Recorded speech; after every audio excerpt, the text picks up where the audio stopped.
Hello my dear friends, मैं आप सभी लोगों को निहंग इंग्लिश क्लास में फिर से स्वागत करता हूं। तो आज के इस क्लास में हम लोग सीखने जा रहे हैं वर्ड के बारे में। एज अ मॉडल वर्ब कैसे हम लोग वर्ड का यूज़ करते हैं, कहां करते हैं, कैसे करते हैं। जैसे कि आप सभी को पता ही है कि हम लोग वर्ड का लास्ट लेक्चर में हम लोगों ने वर्ड को अच्छी तरह से पढ़ा है, तो कुछ पार्ट्स वहां से छोटा था, तो उन्हीं पार्ट को आज हम लोग यहाँ पर डिस्कस करने जा रहे हैं।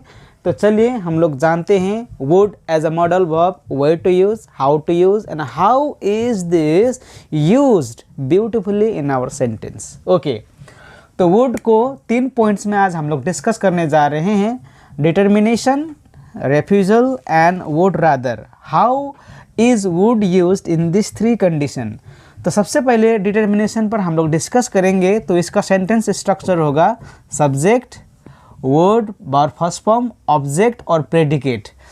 ऑब्जेक्ट और प्रेडिकेट का मतलब होता है किसी किसी सेंटेंस में ऑब्जेक्ट नहीं होता है उस वक्त हम लोग उस पार्ट्स को हम लोग प्रेडिकेट मानते हैं। That is why I have mention here object and predicate. अगर आपको कंफ्यूज हो रहा है तो ऑब्जेक्ट क्यों नहीं होता है, जैसे कि मैं बोलता हूँ आपको ही गोज़ टू स्कूल, अगर ये है तो ये सब्जेक्ट हुआ, ये वर्ब हुआ, तो ये ऑब्जेक्ट नहीं है अभी, ये अभी हम लोगों का प्रेडिकेट है। दिस इज़ क्या है, ये प्रेडिकेट है। तो सब्जेक्ट कैसे पहचानेंगे, प्रेडिकेट कैसे पहचानेंगे, इसके बारे में मैंने ऑलरेडी एक लेक्चर बनाया है, उसको आप जाके देख सकते हो। चलिए, तो डिटर्मिनेशन का मतलब होता है हिंदी में संकल्प। संकल्प बोलता है, या तो इसको दृढ़ आपका बोलता है, दृढ़ इच्छा भी बोल सकते हैं इसको। तो जब भी दृढ़ इच्छा और संकल्प के बारे में हम लोगों को बोलना होता है तो वुड लगाकर कैसे बोलते हैं उसके बारे में हम लोग जानेंगे। सबसे पहले he would succeed this exam, मतलब वो इस एग्ज़ाम को ज़रूर सफल करेगा। He would succeed this exam, वो इस एग्ज़ाम को ज़रूर सफल करेगा। मतलब the person is completely determined, बहुत ही दृढ़ संकल्प लिया है कि वो एग्ज़ाम को ज़रूर पास करेगा, इसलिए यहाँ पर he would succeed this exam. आपको यहाँ पर नहीं बोलना है he will certainly pass this exam, he will surely pass this exam. आप श्योरली, सर्टेनली को हटा के आप वुड लगा के यहाँ पर इस तरह से बोल सकते हो। तो नंबर 2 एग्जाम्पल में है he would not tell a lie, he would not tell a lie, that means different। इसको he wouldn't बोलता है इसको, तो इसका फुल होता है, इसका फुल उसका होता है he would not, इसका होता है फुल। आपका अगर लिखेंगे wouldn't को तो would not होता है, तो आप इसको बोलेंगे he wouldn't tell a lie, वो कभी झूठ नहीं बोलेगा, वो डिटरमाइंड है, मतलब वो दृढ़ संकल्पित है कि वो कभी झूठ नहीं बोलेगा। जैसे कि आपको बोलना है कि वो ज़रूर आएगा, पक्का है, तो ही वुड कम। जैसे कि आपको बोलना है कि he would buy a book, वो एक किताब ज़रूर खरीदेगा, दृढ़ संकल्पित है, वो करेगा ही करेगा। जैसे कि आपको बोलना है कि वो तुमसे मिलने आएगा, he would come to meet you. यहाँ पर भी क्या है, दृढ़ संकल्प है वो, he would come to meet you. अगर आप बोलेंगे इसका मतलब वो पर्सन जो है वो कम्प्लीटली डिटरमाइंड है। तो हम लोगों ने डिटर्मिनेशन के बारे में जाना। संकल्प होता है जब पक्का करूँगा, ज़रूर करूँगा, करूँगा ही करूँगा वाला बात आता है, तो इसको हम लोग वुड लगा के इस तरह से बोलते हैं। चलिए नंबर 2 में आते हैं रेफ्यूजल। रेफ्यूजल का मतलब होता है इनकार करना, मतलब नकारना, ठुकराना होता है।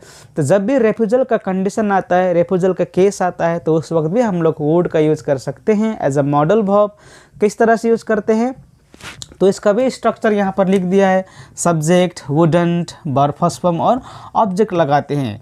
तो इसका जैसे कि यहाँ पर मैंने एग्जांपल में लिया है, they wouldn't accept my offer, they wouldn't accept my offer. इसका मतलब होता है उन लोगों ने मेरा ऑफ़र को नहीं स्वीकारा, उन लोगों ने मेरा ऑफ़र को एक्सेप्ट नहीं किया।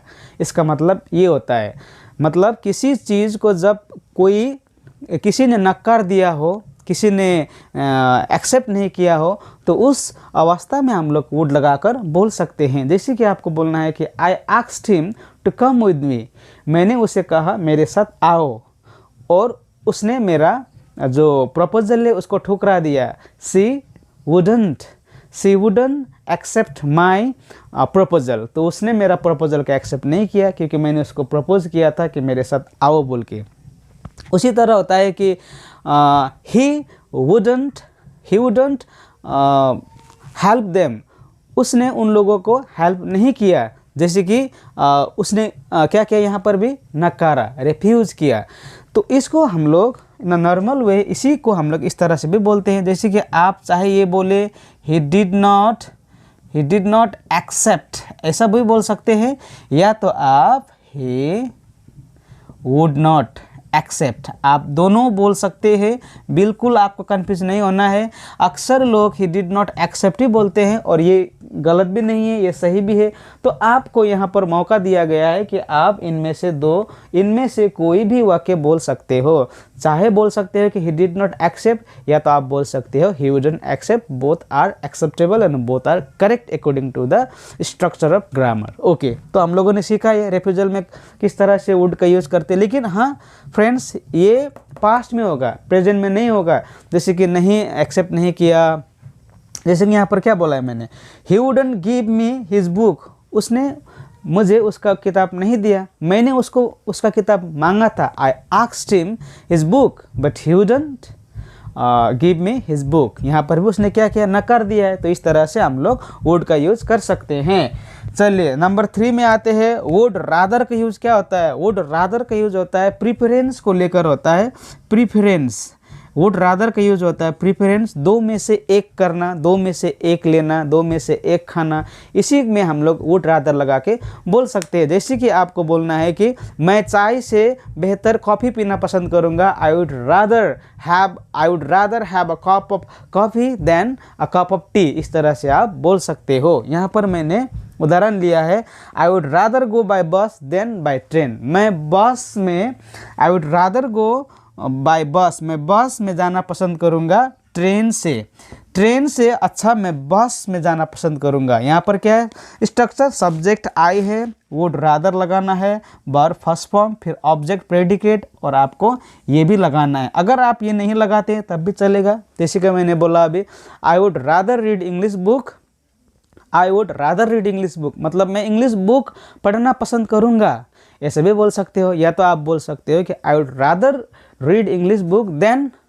हिस्ट्री बुक से अच्छा मैं इंग्लिश बुक पढ़ना पसंद करूँगा। आप इस तरह से वुड रादर का यूज़ कर सकते हो। नंबर 2 एग्जाम्पल में है, he would rather die than tell a lie, he would rather die, subject है, वुड रादर है, उसके बाद वर्ब है यहाँ पर, उसके बाद आपका ये देन फार्मूला का ही है, आप ये लगा सकते हैं, ये वर्ब है और यहाँ पर अब ये प्रेडिकेट के रूप में काम कर रहा है ये भाग।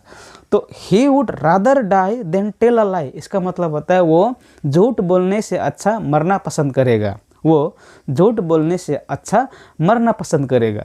तो इस तरह से आपको वुड का यूज़ करना है। In this 3 condition, how is would used, I have explicated you in a simple way and I hope you have understood it very well.